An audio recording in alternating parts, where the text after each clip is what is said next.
Their tale ended tragically, marking the conclusion of an epic journey that would echo through mountaineering history for years to come. On May 20th, 1998, Francis Di Stefano Arseniev and Sergei Arseniev bid farewell to their loved ones. Their goodbyes carried an air of adventure, excitement, and perhaps a touch of apprehension. These were seasoned mountaineers who had conquered some of the planet's toughest peaks, yet their final ascent of Mount Everest would prove their most perilous. They embarked on Everest without supplemental oxygen, an audacious and daring choice, attempted by few before them. But ultimately, it would cost them everything. Everest, notorious for claiming lives, would not release them.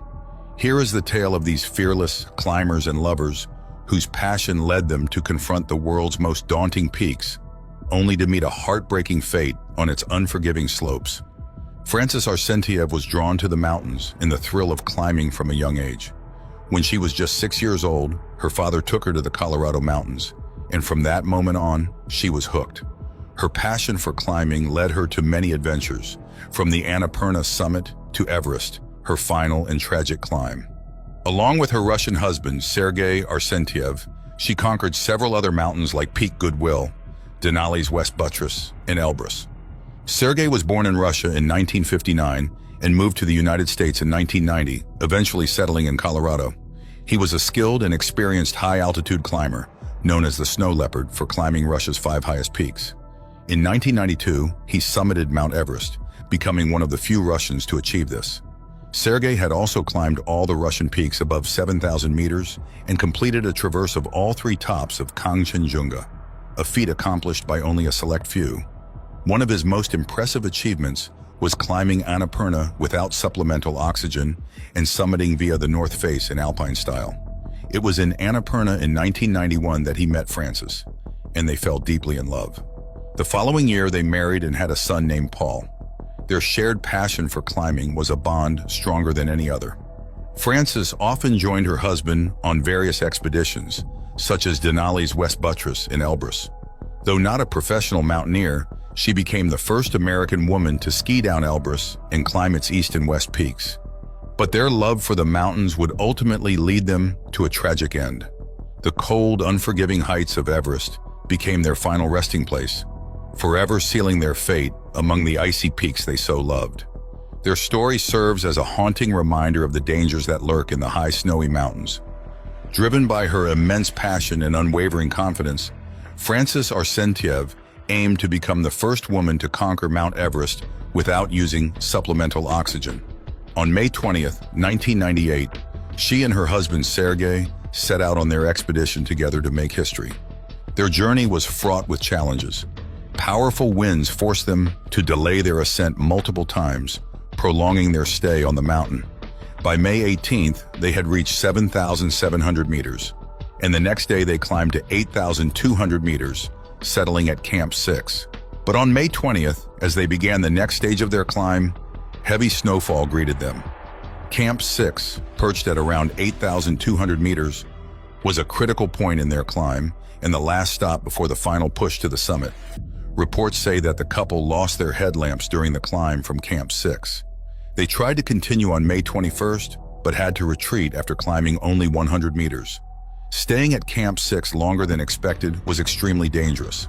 Exhausted and without oxygen, their ability to make rational decisions was impaired. The situation grew more unstable by the hour. Despite these setbacks, they finally reached the peak on their 3rd attempt on May 22nd, 1998. After spending nearly 3 days above 8,000 meters in rough weather, the couple became separated while descending. Sergei made it back to camp, but Francis became stranded. At around 9:35 a.m., at 8,450 meters, Sergei encountered a team from Uzbekistan. When they asked about his wife, he seemed confused and asked, "Where is my wife? Hasn't she come down?" Desperate, Sergei set out to find her, carrying oxygen and medicine. The next day, the Uzbek team, climbing towards the peak, found Francis in a semi-conscious state. Her body was deprived of oxygen, and she had severe frostbite. Despite her desperate pleas for help, the team couldn't assist her due to their own lack of oxygen. Francis begged them not to leave her, repeatedly saying she was an American. Sadly, they were unable to save her. They carried her body a short distance up the mountain before leaving her there. The high, icy peaks of Everest claimed their lives, turning their dream into a nightmare. Their story remains a chilling reminder of the mountain's unforgiving nature. They say on their way down, the team encountered Sergei, who was desperately trying to reach Francis. The next day, the Uzbek team returned to find Francis's body exactly where they had left her, with a rope and ice axe nearby, signs that Sergei had reached her and hurried off for help. But the chilling tale didn't end there. Reports tell of Francis being discovered alive the following day, May 24, 1998, by two South African climbers.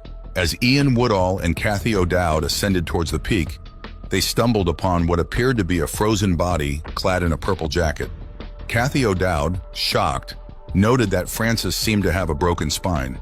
She described finding the climber lying face down, tethered to a rope, limbs hanging unnaturally. O'Dowd cautiously approached, realizing it was a woman. Francis's hands were swollen, and attempts to move her were futile. She felt as heavy as lifeless stone. As they approached the person in the purple jacket to offer help, Ian Woodall and Kathy O'Dowd were shocked to recognize Francis Arsentiev, whom they had shared tea with at base camp. O'Dowd recalled their friendly conversation where Arsentiev spoke fondly of her family and home, not appearing obsessed with climbing. But now Francis's body was mangled by frostbite, her skin frozen stiff and pale, like wax. O'Dowd likened her to Sleeping Beauty, a grim nickname that stuck in the media's headlines. Tragically, Francis lay there half-conscious, as if in a deep, unbreakable sleep. The Uzbek climbers, who had tried to help her the day before, arrived, but sadly, they explained her condition was hopeless. Despite spending over an hour in freezing temperatures of -30 degrees Celsius, Kathy and her team reluctantly decided they couldn't bring Francis back to base camp. They left her alone on the mountain, haunted by the choice they had to make. Ultimately, Kathy and the team also abandoned their climb. Even seasoned climbers like Woodall and O'Dowd were forced to abandon Arsentiev due to the hazardous conditions, prioritizing their own safety. While some may perceive the decision to leave Francis behind as heartless, it was practical, as it was simply impossible to carry her down the mountain without risking further harm. Ian and Kathy were devastated by the experience, which they claimed continued to haunt them. It meant that both of their bodies were still left on the mountain, enveloped in mystery and hidden in the icy depths of Everest. But this mystery was partially resolved the next year, as in 1999, Jake Norton, a member of the Mallory and Irvine expedition, discovered Sergei's body lower on the mountain face. It appeared that he had fallen while attempting to rescue his wife. His death became the testament to a mountaineer's love. But while pictures of Francis's body were circulating online, her body still wasn't found. Ian Woodall was haunted by the tragic image of Francis Arsentiev lying frozen and alone on the mountain. Compelled to give her a more dignified burial, Woodall led an expedition in 2007 called the Tao of Everest. His mission was to bury the bodies of Francis Arsentiev and an unidentified climber known as Green Boots, who were visible from the nearby climbing route. Woodall and his team found Francis's body. In a solemn and respectful ritual, they wrapped her in an American flag and moved her to a new location away from the public eye.